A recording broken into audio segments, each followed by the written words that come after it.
시편 37편 23절부터 40절까지의 말씀 한 목소리로 읽겠습니다.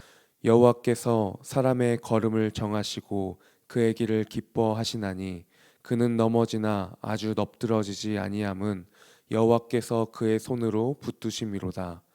내가 어려서부터 늙기까지 의인이 버림을 당하거나 그의 자손이 걸식함을 보지 못하였도다. 그는 종일토록 은혜를 베풀고 꾸어주니 그의 자손이 복을 받는도다. 악에서 떠나 선을 행하라. 그리하면 영원히 살리니 여호와께서 정의를 사랑하시고 그의 성도를 버리지 아니하심이로다. 그들은 영원히 보호를 받으나 악인의 자손은 끊어지리로다. 의인이 땅을 차지하며 거기서 영원히 살리로다.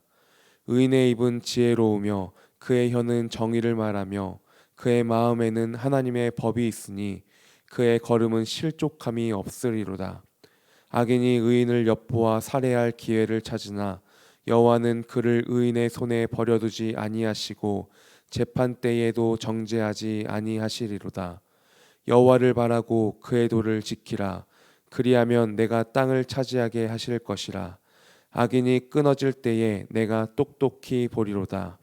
내가 악인의 큰 세력을 본즉 그 본래의 땅에 서 있는 나무잎이 무성함과 같으나 내가 지나갈 때에 그는 없어졌나니 내가 찾아도 발견하지 못하였도다.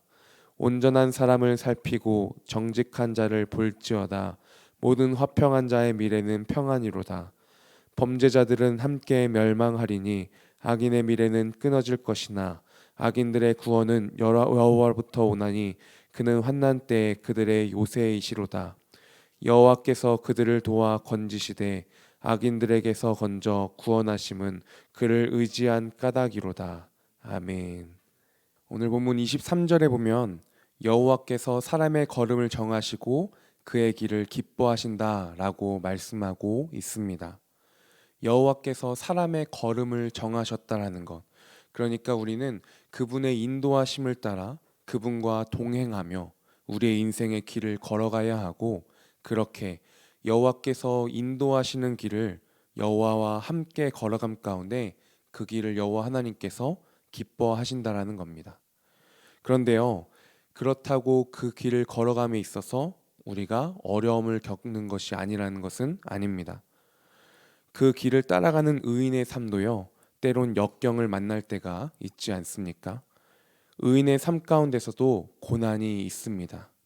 그래서 그 고난 가운데 우리가 넘어질 수 있다라는 것입니다. 그렇지만 그 가운데 24절은 어떻게 말씀합니까? 그는 넘어지나 아주 엎드러지지 아니함은 여호와께서 그의 손으로 붙드심이로다. 아멘. 우리가 주와 동행함 가운데 우리가 넘어지지만 아주 엎드러지지 않도록, 다시 못 일어서는 우리가 되지 않도록 여호와 하나님께서 우리를 그의 손으로 붙들어 주신다라고 이야기하고 있습니다. 반대로 때로는 우린 이런 상황도 직면하지요. 하나님을 모르는 자들이 있습니다. 그리고 저 사람은 악인처럼 보입니다. 하나님을 저주하는 자들도 있습니다. 하나님을 무시하는 자들이 있습니다. 그런데 그들을 볼 때에 그들은 세상에서 형통해 보입니다. 그런 상황 속에서의 우리의 마음 한편에는 악인의 형통을 부러워하는 마음이 있을 때가 있습니다. 그리고 그런 우리의 마음을 아시는 하나님께서 우리가 어제 본문이었던 이 37장의 앞부분을 통해서 그 형통을, 그 성공을 부러워하지 말 것을 말씀해 주시지 않았습니까? 그 성공을 부러워하는 것이 아닌 주와 함께 주의 인도하심을 따라 그 길을 걸어가는 하나님 나라 백성들은 주 안에서의 기쁨을 누리면서 나아갈 것을 말씀했습니다. 그리고 오늘 본문에 어렵고 힘든 그 상황들 때문에 심지어 우리가 넘어지는 그 상황이 올지라도 그럼에도 불구하고 계속해서 의인의 길로, 생명의 길로, 그 길로 걸어가라 라고 말씀하고 있는 것입니다. 그리고 그 길이 복되다 라고 말씀하고 있습니다. 그 길 가운데 보호하신다 라고 말씀하고 있습니다. 반대로 그 악인의 자손은 끊어진다 라고 다시 한번 말씀하고 있습니다. 많은 유혹들, 그리고 우리의 흔들림, 우리의 연약함으로 인하여서 그런 것들이 있을 수 있습니다. 하지만 그럼에도 그 의인의 길로 그 길을 걸어가고 그렇게 악에서 떠나 선을 행하면서 29절에서 말씀하는 것처럼 그 땅을 차지하고 영원히 사는 복을 누리는 우리가 되어야 할 줄 믿습니다. 이러한 본문 가운데 제가 만난 하나님은 의인의 길 가운데 보호하시고 또한 구원자 되시는 그러한 하나님의 모습을 보았습니다. 그리고 38절에서 40절 말씀을 제가 다시 한번 읽겠습니다. 범죄자들은 함께 멸망하리니 악인의 미래는 끊어질 것이나 의인들의 구원은 여호와로부터 오나니 그는 환난 때에 그들의 요새이시로다. 여호와께서 그들을 도와 건지시되 악인들에게서 건져 구원하심은 그를 의지한 까닭이로다. 아멘. 때때로 겪는 우리의 어려움 가운데서 그렇지만 완전히 넘어지지 않게 우리를 붙드시고 안위하시며 끝까지 주를 붙드는 자, 주를 의지하는 자, 그들을 기억하사 그들의 요새가 되어주시는 그 하나님.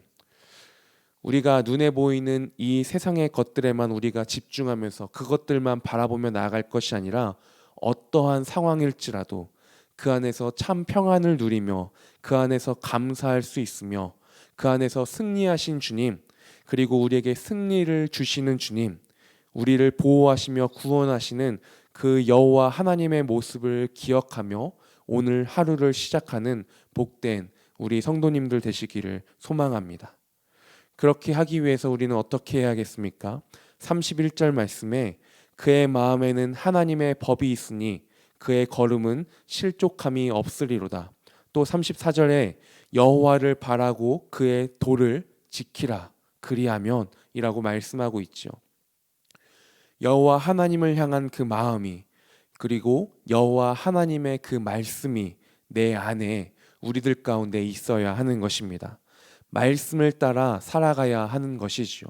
말씀이 내 안에 있어야 하는 것입니다. 의인의 삶에도 고난은 있지만, 그렇지만 그 안에서 주의 말씀을 따라 살아가고 그러니 선을 행하게 되고 그렇게 주의 뜻대로 살아가는 우리가 될 수 있는 것입니다. 우리가 이 시간 함께 기도하실 때에 이렇게 고백하며 나아갔으면 좋겠습니다. 성령 하나님, 주의 말씀만 따라갑니다.